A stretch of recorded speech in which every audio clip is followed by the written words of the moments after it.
Hello, this is Louise, and I would like to discuss a few ideas with you.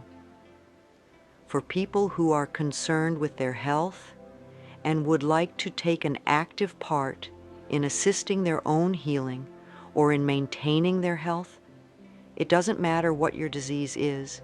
If you choose to work with these ideas, your health is sure to improve. I once heard a definition of health that made a lot of sense to me.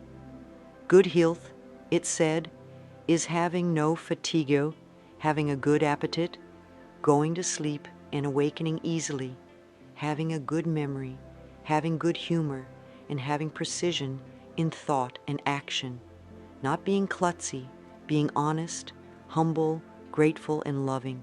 How healthy are you? I do not heal anyone.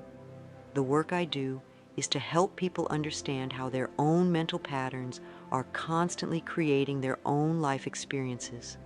All of them, the good experiences and the so-called bad experiences, and also how these same mental patterns are contributing to the ease and dis-ease in their bodies. We do not want to be ill, and yet we need every disease we have. It is the body's way of telling us that we have a false idea in consciousness. Our body is telling us we are on the wrong track and need to change the way we think. Every illness is a lesson for us to learn. Please do not just complain. I want to get rid of this condition. It will not create the healing you want, nor will you learn the lesson you need to learn. This is not a time for condemnation or for creating more guilt. We are just looking at what needs to be released. This is a time for healing, for making our lives and our bodies whole. I know you have within you all that you need to accomplish this. Once we begin to understand this process, we are able to take conscious control of the changes we wish to make in our lives. This is a very exciting process and becomes one of the most important adventures in our lives. I believe there is a center of wisdom within each one of us, and when we are ready to make positive changes in our lives, we attract whatever we need to help us.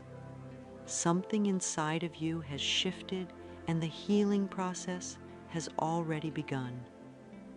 You might even say that to yourself now. I have already begun healing process. The body, like everything else in life, is a mirror of our inner thoughts and beliefs. The body is always talking to us if we will only take the time to listen. Every cell responds to every single thought you think and every word you speak.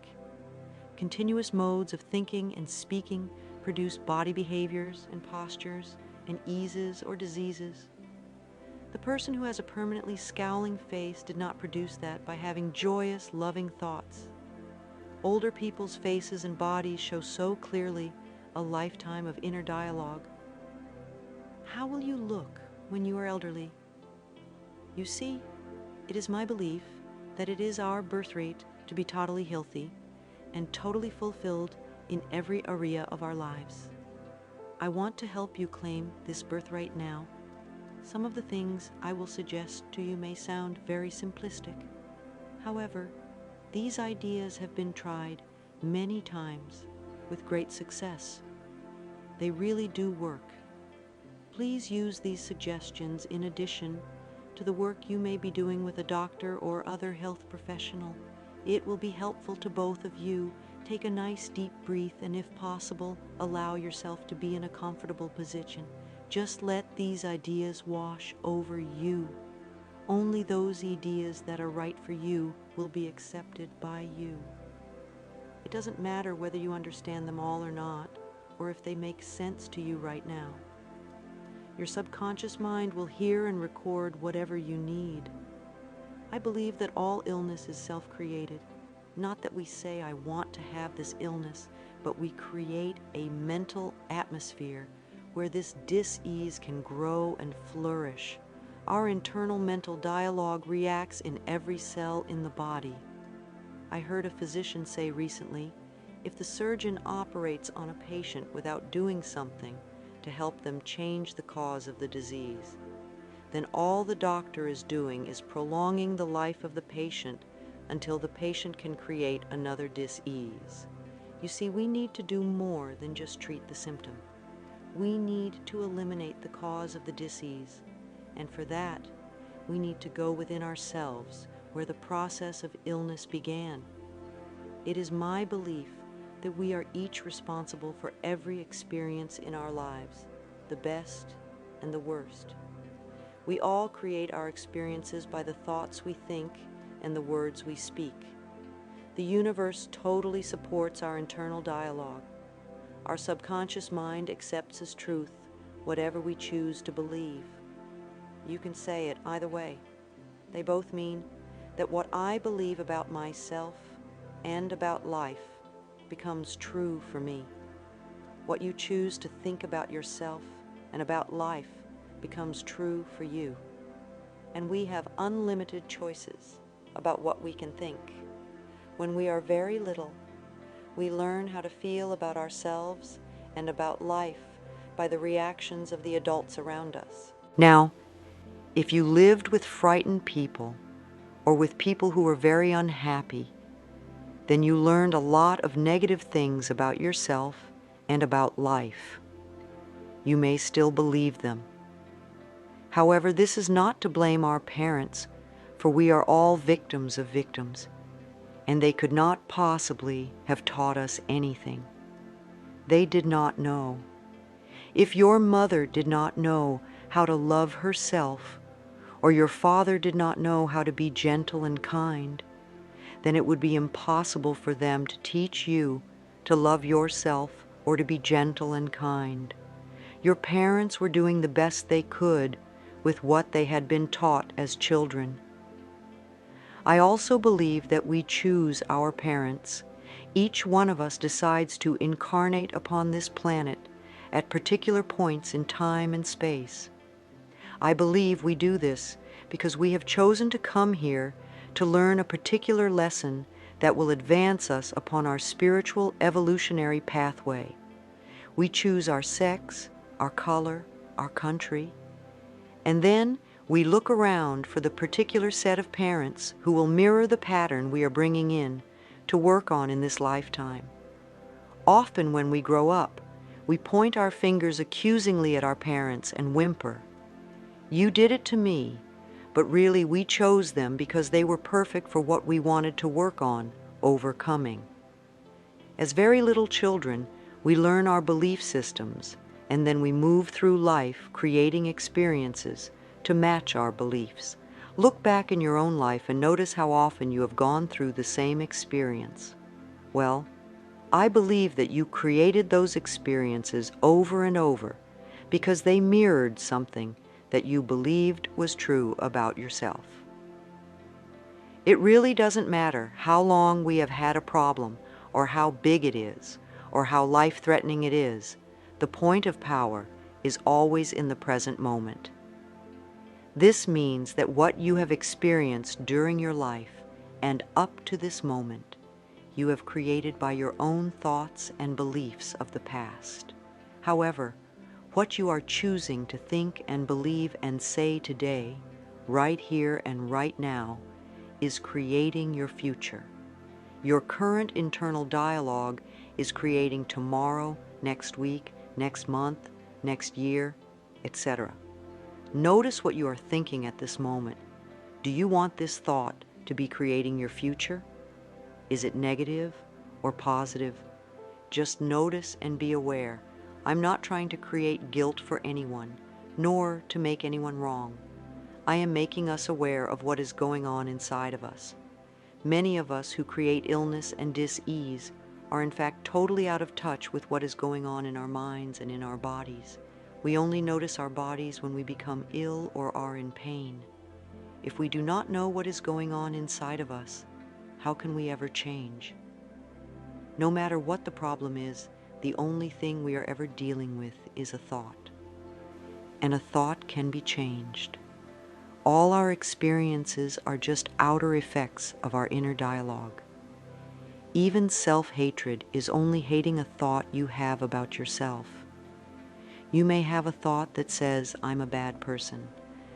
This thought produces a feeling, and you accept the feeling is true. However, if you eliminate the thought, you won't have the feeling. Thoughts can be changed. Change the thought and the feeling must go. Believe it or not, we do choose our thoughts. We may habitually think the same thought over and over so often that it does not seem that we are choosing the thought. But we did make the original choice. We can refuse to think certain thoughts. Look how often you have refused to think a positive thought about yourself. Well, you can also refuse to think a negative thought about yourself. It seems to me that everyone on this planet that I know or have worked with is suffering from self-hatred and guilt to one degree or another. The more self-hatred and guilt we have, the less our life works. We find we have an inability to speak up for ourselves, and we're always trying to please others. Or we may be angry and explosive all the time. The less self-hatred and guilt we have, the better our lives work on all levels. This includes the health of the body too. It has been my experience that the very bottom line for everyone I have worked with is always, I'm not good enough. And we often add to this, I don't do enough, or I don't deserve. Does this sound like you always saying or implying or feeling that you are not good enough? But for whom and according to whose standards? Now, if these negative beliefs are very strong in you, then how can you possibly create a loving, joyous, prosperous, healthy life? Somehow, your subconscious beliefs would always be contradicting you and making sure you do not obtain your goals. I find that resentment, criticism, guilt, and fear cause more problems in our bodies and in our experiences than anything else. These feelings come from blaming others and not taking responsibility for our own lives. You see, if we are all responsible for everything that happens in our lives, then there is really no one to blame. Whatever is happening out there is only a mirror of our own inner thinking. I am not condoning other people's poor behavior, but we must realize it is our beliefs that attract to us people that will treat us in that way. If you find yourself saying everyone always does such and such to me, criticizes me, ignores me, takes advantage of me, or abuses me, then this is your pattern. There is some thought in you that attracts this behavior on some internal level. You believe you deserve to be treated this way, or you treat other people this way, and it is just coming back to you. Whatever we give out, mental, physical, or verbal, will always come back to us. When we no longer think or behave in this way, the other people will change their behavior, or they will go and do that to someone else who believes they deserve it. You will no longer be attracting the experiences you say you do not want. Whether we want to change a life experience or a physical problem, the place to begin is to say so literally. Say, I am willing to release the pattern within me that is creating this experience or this condition. You can say this to yourself over and over every time you think of your illness. Say this with me now. I am willing to release the pattern in me that has created this condition. The minute you say this affirmation, you are stepping out of the victim role. You are no longer helpless. You are acknowledging your own power. You are saying, I may not quite understand it, but somehow I'm beginning to understand that I contributed to creating this problem, and now I take my own power back, and I am releasing it and letting it go. What a powerful statement to have your subconscious mind supporting. As I have said, resentment of others, criticism of ourselves, guilt over the past, and fear of the future are the most damaging mental thought patterns we can have. This kind of internal dialogue creates and maintains dis-ease in the body. These thoughts can destroy the body. Fear can contribute to baldness, ulcers, problems, and even painful feet, among other things. Criticism is a permanent habit, can often lead to arthritis in the body. Resentment, long held, eats away at the body and becomes the dis-ease we call cancer.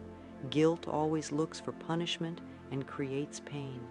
Fear comes from not trusting the process of life to be there for us.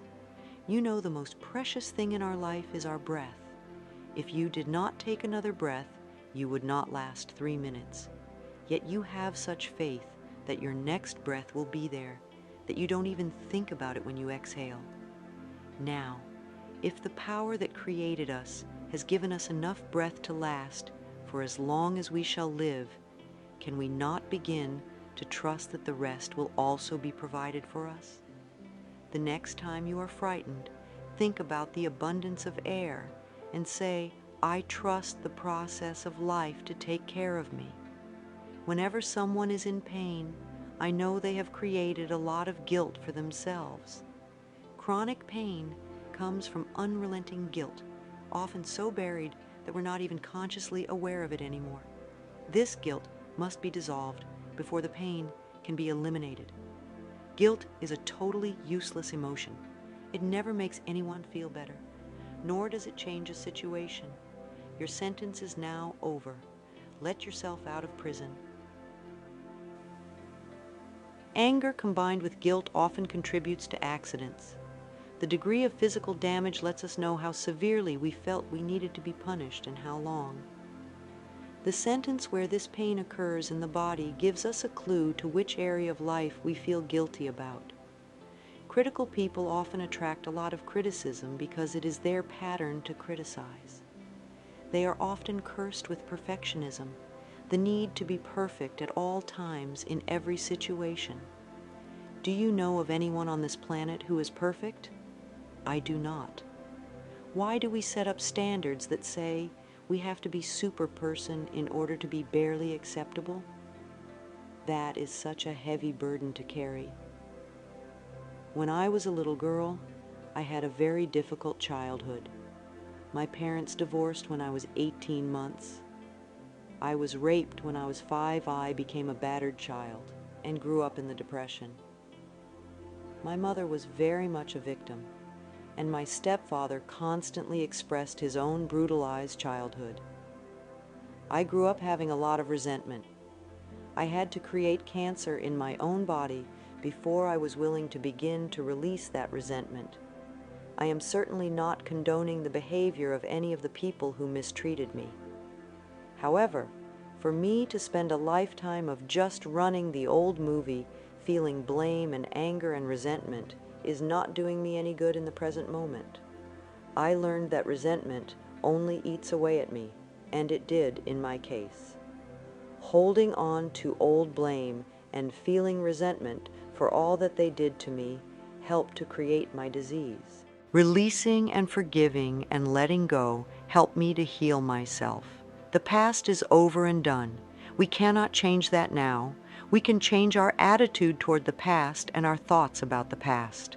How foolish it is for us to punish ourselves in the present moment because someone else hurt us in the long ago past. It's not worth it. I often say to people who have deep resentment patterns, please begin to dissolve the resentment now, when it is relatively easy. Don't wait till you're under the threat of a surgeon's knife and you have to cope with panic too. It is vital that we release foolish, outmoded, or negative ideas and beliefs that do not support us and nourish us. Our concepts of ourselves and of life and of God must support us, not negate us, no matter what our disease. If we choose to believe that we are helpless victims and that it is all hopeless, then the universe will support us in that belief and we'll just go down the drain. When people come to me with a problem, I don't care what it is, poor health, lack of money, unfulfilling relationships, or stifled creativity. There is only one thing I ever work on, and that is loving the self. I have found that when we really love and accept and approve of ourselves exactly as we are, then everything in life flows.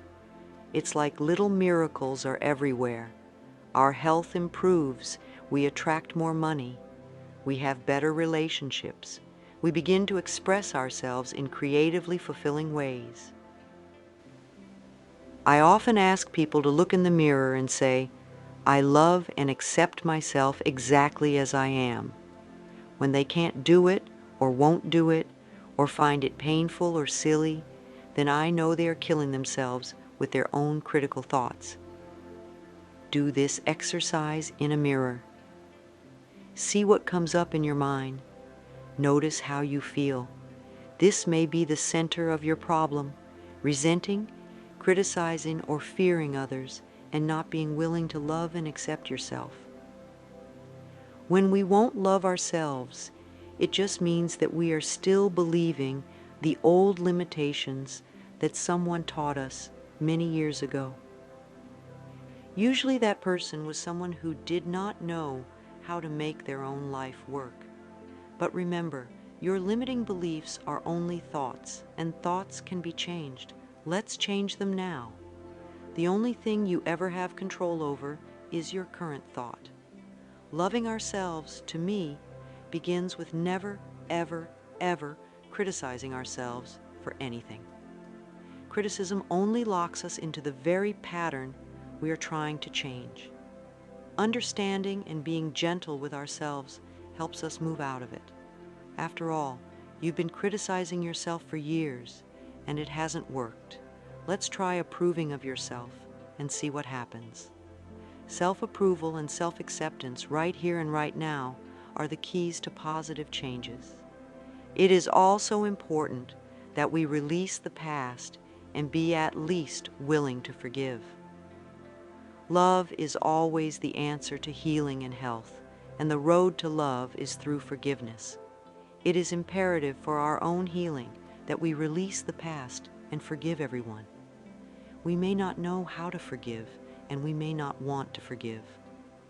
But because we say we are willing to forgive, we begin the healing process. We do not have to know how to forgive. All we need to do is to be willing to forgive. The universe will take care of the house. The Course in Miracles says that all this ease comes from a state of non-forgiveness, and that whenever we are ill, we need to look around to see who it is that we need to forgive. I know that the very person you find it hardest to forgive is the one you need to let go of the most. Forgiveness means giving up, letting go. It has nothing to do with condoning behavior. It's just letting the whole experience go and coming into the present moment.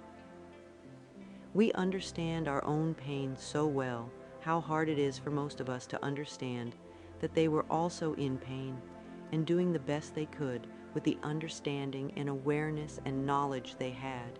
In order to heal ourselves, we need to be willing to change our thinking, to forgive others, and to learn to love and accept ourselves more. When we refuse to be willing to love ourselves, then we are denying ourselves our own healing. Self-acceptance and self-approval in the now are the keys to positive changes in our future. One of the ways in which we unknowingly deny ourselves love is to make ourselves wrong, to be critical of what we do or do not do. Even using the word should limits you, and removing it from your vocabulary will make a great difference in your life. It certainly has in mine. Let's take the word should and discard it forever, never to be heard of again.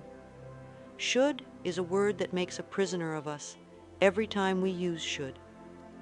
We are either making ourselves wrong or making someone else wrong.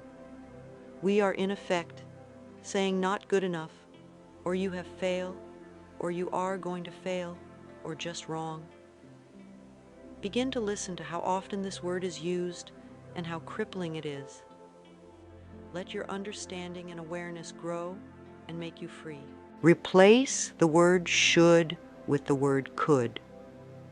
It could let you know that you have choice, and choice is freedom. We need to be aware that everything we do in life is done by choice. There's really nothing that we have to do. There are things that it might be best for us to do. However, we always have choice. So now, every time you hear yourself using the word should, let a red light go off in your mind. Then gently allow yourself to release it and let it go. Please don't use eliminating should as another excuse to get angry at yourself. All we want is understanding and awareness. Then things will drop away by themselves. You might notice, oh dear, it's 27 times today that I've said should. No wonder I'm such a rigid person now. That would be understanding and awareness and the road to freedom. One of the worst things we can do is to get angry at ourselves. Anger only locks us more rigidly into our patterns. Sometimes we think we have to be angry at ourselves in order to change. You may have been angry at yourself and scolding yourself for years and you still haven't changed. That is not the way to do it. Think of what happens when we yell and scream at a tiny child. All the joy goes out of their life, and if we yell and scream at them long enough, they literally shrivel and sit in corners, or they tear up the room. The same things happen to the little child within us. When we get angry at ourselves, we lose our joy, we lose our creativity, we lose our spontaneity, we lose our freedom and our health. We don't need any more anger. We need more self-acceptance and more self-love. When we can accept ourselves right now as we are right now, without any criticism or judgment, then we are truly loving ourselves, and the negative patterns must dissolve. If we wait until we have the new job before we love ourselves, or if we wait until we lose weight before we love ourselves, or if we wait until someone else loves us before we love ourselves, then we are denying our existence right now. If we wait until we become perfect before we love ourselves, we waste our lives. We are already the perfect outer expression of our inner understanding, and we will change. But the changes we make when we love and accept ourselves are always positive, always. So let's release the anger and all those negative beliefs about ourselves and about life, and begin the process of accepting and approving who and what we are in the here and now. We are always unfolding in the best way we can. The knowledge and understanding that you are already incorporating from this tape will help you to change your life and dissolve the negative patterns. No negative condition can remain in our lives when we truly love and accept ourselves. Love is the healing power. Love dissolves anger. Love gets rid of guilt. Love fades away. Fear. Love for ourselves is the power that heals us on a physical level. I would suggest that in addition to whatever program your doctor may have created for you, you also seek the services of a good nutritionist.